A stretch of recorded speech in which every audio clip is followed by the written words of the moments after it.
एक समय की बात है, एक बड़े और समृद्ध राज्य में 3 बहनें रहती थीं, इशिता, सलीना और दिया।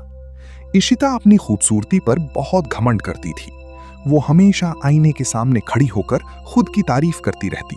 मैं कितनी सुंदर हूं, मेरी खूबसूरती किसी को भी अपना दीवाना बना सकती है। दूसरी तरफ सलीना और दिया शांत स्वभाव की थीं, लेकिन इशिता का व्यवहार उनके साथ अच्छा नहीं था। एक दिन इशिता महल की दावत में ऊंची हील्स पहनकर गई। अगले दिन उसके पैरों में बहुत दर्द था। वो गुस्से में सलीना से बोली, जरा ढंग से हाथ चलाओ, बहुत दर्द हो रहा है। सलीना चुपचाप उसकी सेवा करती रही। तभी दिया ने ताना मारा, अब्बा की जाने के बाद तुम हमें नौकरों की तरह ट्रीट करती हो। इशिता ने घमंड से जवाब दिया, तो क्या करें, जब तुम उतनी सुंदर नहीं हो तो काम तो करना ही पड़ेगा। इन बातों से दुखी होकर सलीना और दिया महल के पीछे बने एक पुराने बाग की तरफ निकल गईं। वो बाग बहुत रहस्यमयी था, जिसे लोग सीक्रेट गार्डन कहते थे। जैसे ही वे अंदर गईं, ठंडी हवा का झोंका आया और पूरा माहौल किसी स्वर्ग जैसा लगने लगा। चारों तरफ हरे भरे पेड़, रंग बिरंगे फूल और तितलियां उड़ रही थीं। चलते चलते उनकी नजर एक अजीब चीज पर पड़ी। पूरे बाग में सब कुछ हरा भरा था, लेकिन बीचों बीच एक पेड़ पूरी तरह सूखा खड़ा था। सलीना बोली, ये कितना अजीब है, इतने सुंदर बाग में ये पेड़ सूखा कैसे रह गया? दिया ने कहा, शायद इसे पानी की जरूरत है, हमें इसे पानी देना चाहिए। दोनों ने मिलकर उस सूखे पेड़ को पानी दिया।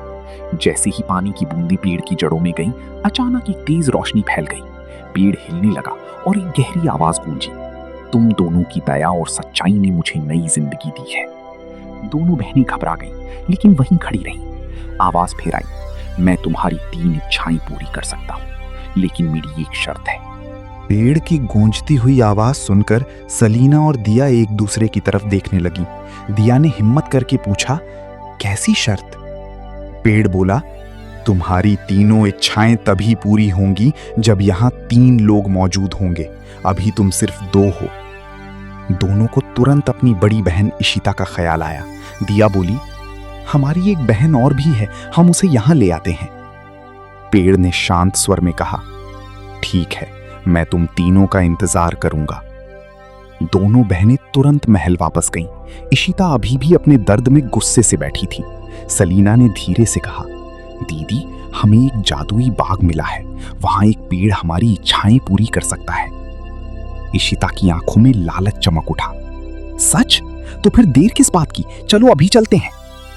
तीनों बहनें जल्द ही उस सीक्रेट गार्डन में पहुंच गईं। जैसे ही वे पेड़ के पास आईं, वही गूंजती आवाज फिर सुनाई दी, अब तुम तीनों अपनी अपनी एक इच्छा मुझे बताओ। सबसे पहले इशिता आगे बढ़ी। उसने बड़े गर्व से कहा, मुझे महल की दावत के लिए सबसे महंगे कपड़े और खूबसूरत जूते चाहिए, ताकि मैं सबसे अलग दिखूं। जैसे ही उसने अपनी बात पूरी की, अचानक उसके सामने चमचमाते कपड़े और शानदार जूते आ गए। इशिता खुशी से झूम उठी, वाह, अब तो मैं किसी रानी से कम नहीं लग रही। अब बारी दिया की थी। उसने मुस्कुराते हुए कहा, मैं चाहती हूं कि मेरे छोटे और घुंघराले बाल लंबे, मुलायम और रेशम जैसे हो जाएं। तुरंत ही उसके बाल बदलने लगे। कुछ ही पल में उसके बाल लंबे, चमकदार और बेहद खूबसूरत हो गए। दिया खुशी से अपने बालों को छूते हुए बोली, मुझे यकीन ही नहीं हो रहा। अब सबकी नजर सलीना पर थी। वो कुछ देर चुप रही, फिर धीरे से बोली, मैं बस ये चाहती हूं कि लोग मुझे जैसी मैं हूं वैसे ही स्वीकार करें, मुझे इज्जत और सच्चा प्यार दें। इशिता और दिया हंस पड़ी, तुम कितनी बेवकूफ हो, इतनी बड़ी इच्छा बर्बाद कर दी। लेकिन जैसे ही सलीना की इच्छा पूरी हुई, अचानक बाग में हल्की रोशनी फैल गई और एक अजीब सी शांति महसूस होने लगी। जैसे ही सलीना की इच्छा पूरी हुई, बाग में एक दिव्य रोशनी फैल गई। हवा और भी सुहानी हो गई और आसपास की तितलियां उसके चारों तरफ मंडराने लगी। तभी कुछ गांव के लोग उधर से गुजर रहे थे। उन्होंने सलीना को देखा और उसकी सादगी और मासूमियत से प्रभावित होकर बोले, ये लड़की कितनी भली और सुंदर है, इसके चेहरे पर सच्चाई झलकती है। सलीना को पहली बार एहसास हुआ कि उसकी इच्छा सच में पूरी हो चुकी है। लोग उसे सम्मान और प्यार भरी नजरों से देखने लगे थे। वहीं दूसरी तरफ इशिता और दिया को यह सब देखकर जलन होने लगी। तभी पेड़ की आवाज फिर गूंजी, तुम तीनों की इच्छाएं पूरी हो चुकी हैं, अब जाओ और अपनी किस्मत खुद बनाओ। तीनों बहनें महल लौट आईं। अगले दिन से ही सब कुछ बदलने लगा। जहां पहले कोई सलीना पर ध्यान नहीं देता था, अब हर कोई उसकी तारीफ करता, उससे प्यार से बात करता और उसकी इज्जत करता। महल के लोग भी उसकी सादगी के कायल हो गए। इशिता और दिया ये सब देखकर अंदर ही अंदर जलने लगी।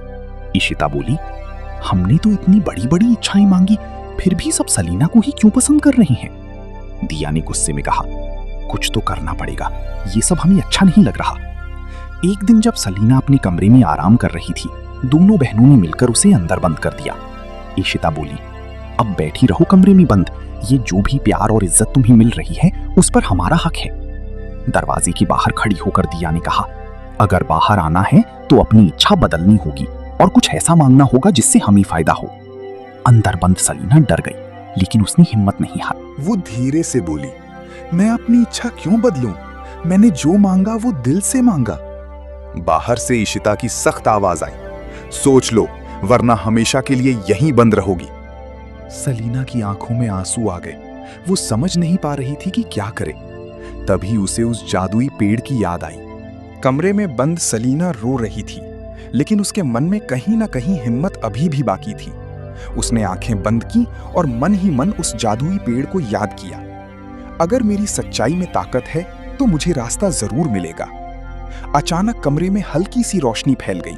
वही जानी पहचानी आवाज गूंजी, सलीना, अगर तुम अपनी इच्छा बदलना चाहो तो अभी भी मौका है। बोलो, क्या चाहती हो? सलीना ने आंसू पोंछे और इस बार पूरे आत्मविश्वास के साथ बोली, मैं अपनी इच्छा नहीं बदलूंगी। मेरी नई इच्छा है मेरी आजादी। जैसे ही उसने ये कहा, अचानक कमरे का दरवाजा अपने आप खुल गया। तेज हवा चली और सलीना किसी अदृश्य शक्ति से खींचती हुई फिर उसी सीक्रेट गार्डन में पहुंच गई। वहां पहुंचते ही उसने देखा कि वो सूखा पेड़ अब चमक रहा था, लेकिन कुछ अजीब हो रहा था। पेड़ की शाखाएं हिल रही थीं और जैसे किसी को अपनी ओर खींच रही हों। सलीना घबरा गई, मेरी बहनें कहाँ हैं? तभी पेड़ के अंदर से आवाज आई, तुम्हारी बहनों को उनकी स्वार्थ और घमंड की सजा मिली है। वे अब इस पेड़ की कैद में हैं। सलीना हैरान रह गई, नहीं, उन्हें छोड़ दीजिए, वो मेरी बहनें हैं। आवाज थोड़ी नरम हुई, मैं उन्हें यूं ही आजाद नहीं कर सकता, लेकिन एक रास्ता है।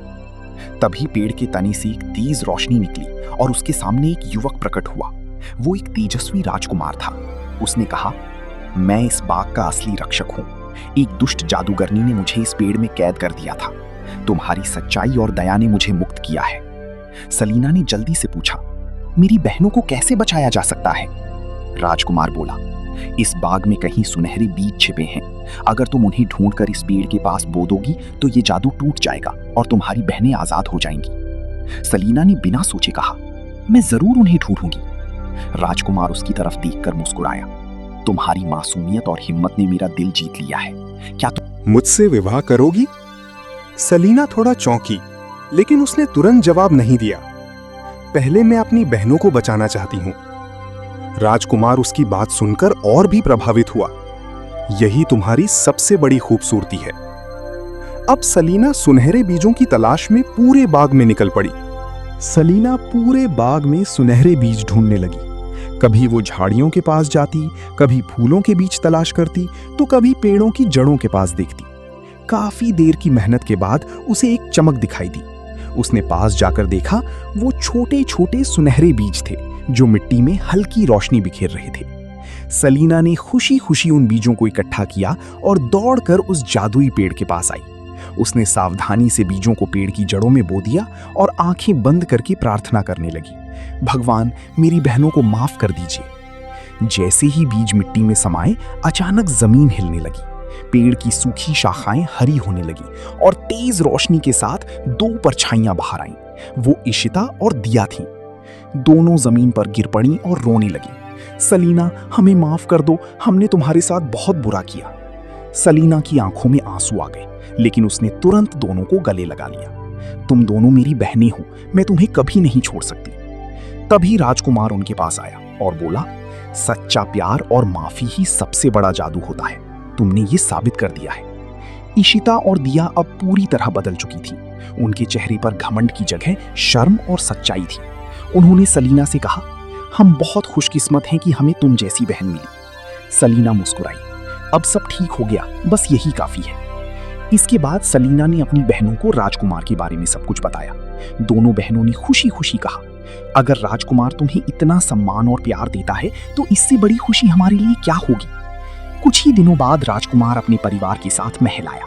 धूमधाम से सलीना और राजकुमार का विवाह हुआ। पूरे राज्य में खुशी का माहौल था।